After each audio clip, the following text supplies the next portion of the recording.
600 kilometre की रफ्तार Japan की सुपर फास्ट मैंगलेव ट्रेन में सीएम योगी का रोमांचक सफर। योगी की ग्लोबल उड़ान से अखिलेश को लगी मिर्ची।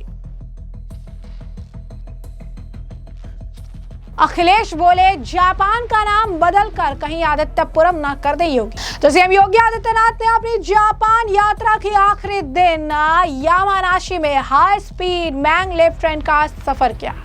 हाइड्रोजन ग्रीन एनर्जी प्लांट के बाद 600 किलोमीटर प्रति घंटे की रफ्तार से चलने वाली हाई स्पीड मैंगलेव ट्रेन का अनुभव योगी आदित्यनाथ के लिए रोमांचक भरा था।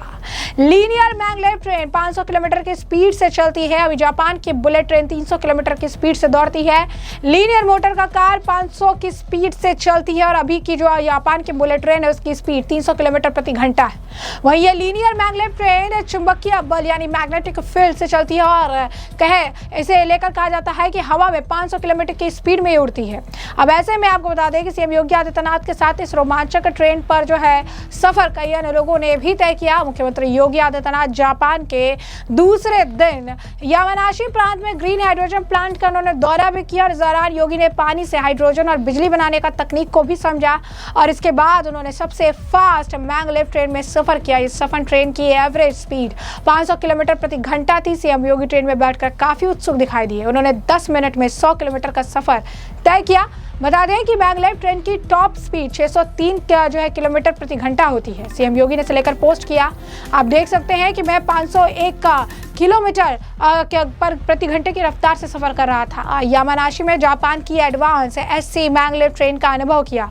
ये एक next generation high speed system है जो 500 किलोमीटर प्रति घंटे तक की रफ्तार तक पहुंचता है और साफ, कुशल और सटीक मोबिलिटी में भविष्य को दिखाता है। बहुत ज्यादा रफ्तार पर भी राइड स्मूथ और काफी स्थिर थी, जो इनोवेशन और लंबे समय तक चलने वाले इंफ्रास्ट्रक्चर की बेहतरीन क्वालिटी के लिए जापान के कमिटमेंट को दिखाता है। जब टेक्नोलॉजी इस रफ्तार से चलती है तो भविष्य पहले से कहीं ज्यादा करीब लगता है। अब ऐसे में ये मैंगलेव तकनीक है वो क्या है ये भी समझिए। मैंगलेव यानी मैग्नेटिक लेविटेशन तकनीक एक ऐसी उन्नत प्रणाली है जिसमें ट्रेन पटरियों को छूती नहीं बल्कि उनके ऊपर तैरती हुई बिजली की रफ्तार से दौड़ती है। मैंगलेव ट्रेन की सबसे बड़ी विशेषता इसकी चुंबकीय उत्तोलन यानी मैग्नेटिक लेविटेशन है। शक्तिशाली चुंबकीय बल के सहारे यह ट्रेन पटरियों के कुछ इंच ऊपर उठी रहती है। यानी आप समझिए कि कितनी ज्यादा एडवांस टेक्नोलॉजी है जहां पर ट्रेन के पहियों को उस पर लगने की ही जरूरत नहीं है, यानी पूरी तरीके से पटरियों पर लगने की जरूरत नहीं है। पटरियों से ऊपर होने के बावजूद मैग्नेटिक फील्ड का इस्तेमाल करके जो है ये ट्रेन 500 किलोमीटर प्रति घंटे की स्पीड से चल सकती है, जो अपने आप में ही असाधारण और बहुत ही रोमांचक साउंड करता है। क्योंकि ट्रेन और पटरी के बीच कोई फिजिकल संपर्क नहीं होता, इसीलिए फ्रिक्शन पूरी तरह खत्म हो जाता है। घर्षण होने के कारण यात्रा न केवल तेज होती, बेहद स्मूथ, स्थिर और आरामदायक बन जाती है। मैंगलेव सिस्टम की क्षमता का अंदाजा इसी बात से लगाया जा सकता है कि ये 600 से 700 किलोमीटर प्रति घंटा की टॉप स्पीड तक पहुंचने के सक्षम है। चीन ने 2025 में ट्रायल के दौरान ट्रेन की स्पीड 700 किलोमीटर घंटा छूकर मैंगलेव का वर्ल्ड रिकॉर्ड बना दिया था। तो वहीं जापान की येलो सीरीज 600+ किलोमीटर प्रति घंटा की टॉप स्पीड छू चुकी है। अब इस बीच आपको बता दें कि योगी आदित्यनाथ के इस सफर की तस्वीरें जहां सामने आ रही है, तो वहीं सपा चीफ अखिलेश यादव को यूपी के सीएम आदित्यनाथ के इस ग्लोबल उड़ान से काफी तकलीफ हो रही है और वो इस मामले को लेकर बौखलाए नजर आ रहे हैं, बयानबाजी कर रहे हैं। सपा चीफ ने अब इसे लेकर बयान दिया। कहा विदाई के बाद लोग घूमने जाते हैं, लेकिन ये पहले मुख्यमंत्री जो विदाई से पहले घूमने चले गए। कहा कि अगर किसी की विदाई हो तो विदाई के बाद घूमने जाता है। पहली बार देखा जा रहा है कि विदाई से पहले दौरा कर रहे जापान गए, देखना कहीं नाम बदलने की परंपरा वहां न शुरू कर जाए, कहीं उगते सूरज की धरती को आदित्यपुरम न बनाया जाए।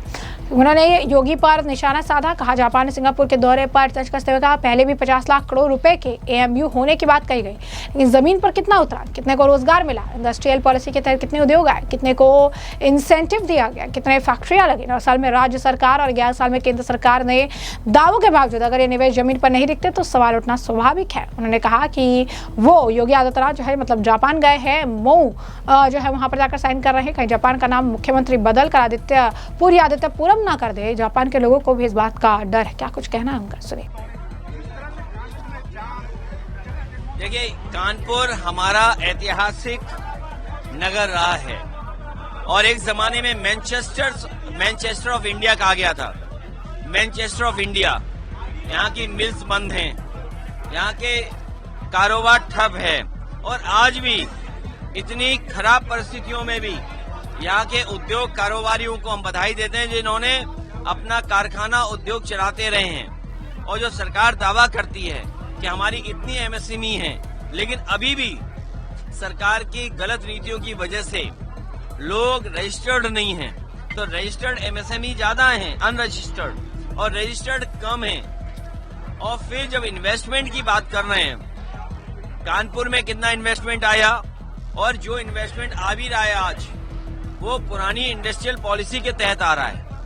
उसमें थोड़ा बहुत संशोधन कर दिया है। अगर आप इंडस्ट्रियल पॉलिसी पढ़ोगे तो जो समाजवादी सरकार में इंडस्ट्रियल पॉलिसी बनी थी उसी के तहत और थोड़ा बहुत बदलाव कर इंडस्ट्रियल पॉलिसी बना करके ये इन्वेस्टमेंट लाने की कोशिश कर रहे हैं। एक्सपेंशन कारोबार का हो रहा है, लेकिन पुराने योजनाओं का हो रहा है। 50 लाख करोड़, और फिर अभी सिंगापुर गए, 1 लाख करोड़ से ज्यादा का एमओयू किया। एमओयू तो कोई भी कर सकता है। हम मुन्ना समोसा वाले से एमओयू कर ले, और मुन्ना समोसा एमओयू कहे कि हम 100 करोड़ इन्वेस्ट करेंगे, लेकिन इन्हें सुविधा क्या दोगे?